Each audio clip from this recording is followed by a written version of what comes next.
Please welcome Lisa to the S4 main stage.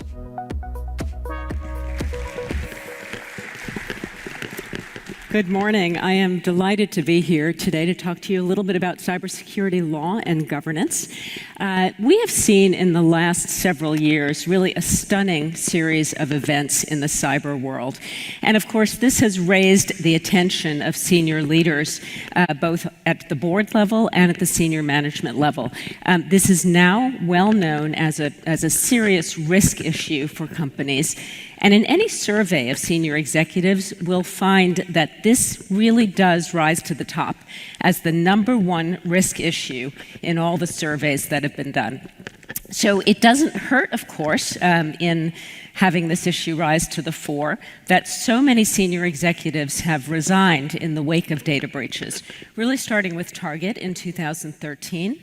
Followed by Ashley Madison, Equifax, Yahoo, Sony, Office of Personnel Management. There are so many. And so, of course, this does have the effect of raising the angst level of senior executives all over the world as a result of cyber risk. So we're going to talk today a little bit about what the lay of the land is with respect to the law in this area. We'll talk about SEC rules and then board governance issues. So just to set the stage, I want to just do 2 minutes on what the threat landscape looks like. You all know it very, very well. Of course, we think about 3 buckets of threat actors. We think about nation states who are doing what they do for espionage purposes. We think about traditional hackers who are stealing data for monetary gain, for pecuniary advantage, and they could be stealing, of course, personal information. That's what has grabbed the headlines, but we know that there's so much more that they're stealing aside from personal information, and so much damage that they're doing to industrial control systems as a result of cyber events. So nation states, traditional hackers, and hacktivists who are really in effect anarchists who are looking to sabotage a company. They are coming in, of course, through social engineering. They're coming in mostly through phishing. We're seeing that as in the vast majority of cases now. My firm has handled 1,700 data breaches over the last few years, and we are, phishing is just rampant. It is the way in nearly every time. Not every time, but nearly every time. What are they stealing? They're going after anything of value. So that could be something that they can sell, personal information, intellectual property, network diagrams, anything they can sell that is of value, they can sell on the dark web or to private parties. They're going after something that could be used for espionage value, think electric utilities, very, very dangerous environment for utilities. And they are also going after cloud environments. Why? Because cloud environments are a treasure trove of data. There's so much there that they can nab, or freeze through ransomware. We're seeing really a ton of cyber extortion where extortionists are coming to say, we have 15 million of your records, we have your network diagrams, we have information about your source code, and if you pay us X in Bitcoin, then we will either not release it or we'll give it back to you. Of course, you can never really trust that for very long. Maybe they won't release it for 2 weeks or 6 months, but you're never really doing an exclusive buy, even if they say it's an exclusive buy. Ransomware is really, really damaging. We had an event not too long ago for which the threat actors requested 25 million in Bitcoin to unlock distribution systems, manufacturing systems, and point-of-sale systems. So really, really damaging event. In that case, the company did not pay and was able to get their backups up and running. So they were able to get going again. We're also seeing doxing.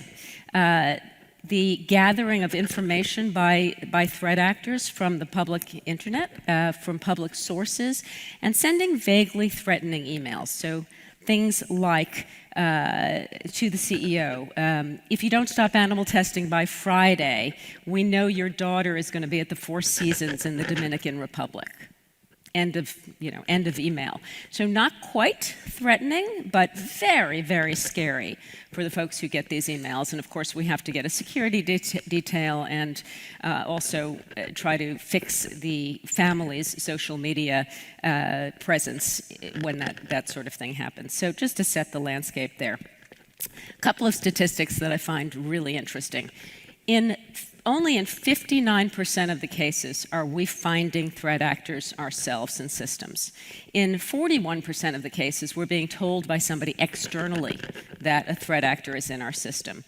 And in 64% of the cases, if you've been attacked, you're going to be attacked again. So there's no sitting pretty on a breach and thinking, okay, I survived this one. This was sort of my silver lining breach. I'm not going to get attacked again. Chances are good that I can now sit tight. No. 64% of the time, you're likely to be attacked again. And another statistic that I find really amazing, and it has gone down dramatically in the last few years, is that the median number of days that a threat actor sits in our systems, the dwell time, is 78 days. So when translated into the physical world, think about a thief sitting in your basement bathroom and doing reconnaissance when you're gone, when you go to work in the morning, and coming back into that bathroom at night when you come home, hanging out there, then doing reconnaissance again and taking a piece of silver here, a piece of silver there when you're out of the house. So 78 days that we're leaving these folks undetected in systems to do their damage. Let's talk about the law in this space. Unfortunately, in the US, we have a very fragmented approach to cybersecurity. We have federal law, we have state law. How do you govern security at the state level? I mean, it's just goofy. We all operate across multiple states and multiple countries. So federal laws, state laws, and then we have some very important industry standards. At the federal level, a patchwork quilt, really, of regulation. We have SEC rules.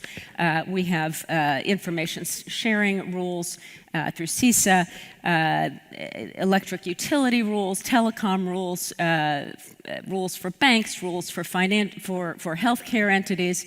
So really a sectoral mess, if you will. And at the state level, we have state security laws in California, Ohio, New York. Many states have these laws.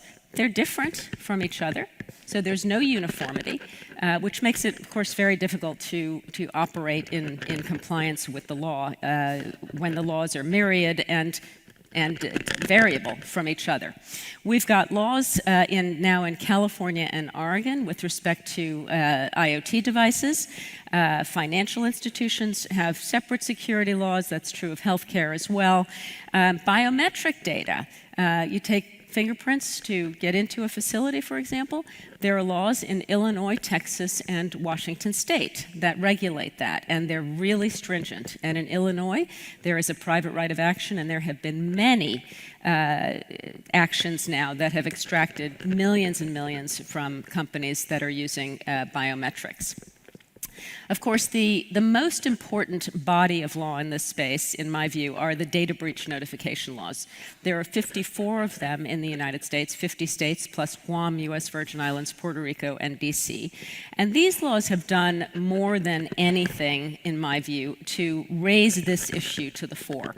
Because nobody wants to stand on their roof and raise the red flag to say, we've suffered a data breach, and that's what you need to do if you have a data breach, because you need to notify the folks whose data was compromised.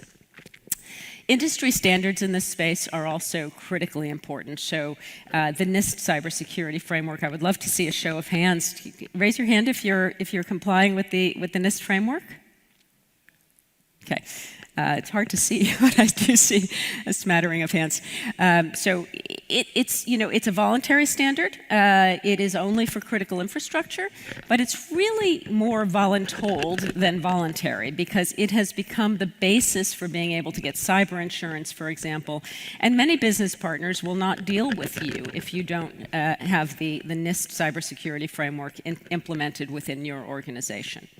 The ISO 27000 series is another very important set of standards. I'm seeing this adopted more outside of the U.S. than in the U.S. We tend in the U.S. to conform to the ISO standards but not actually certify to them. That may change over time. All right. And the PCI, Payment Card Industry Data Security Standard, of course, a very significant standard that has really changed the state of threats with respect to POS systems.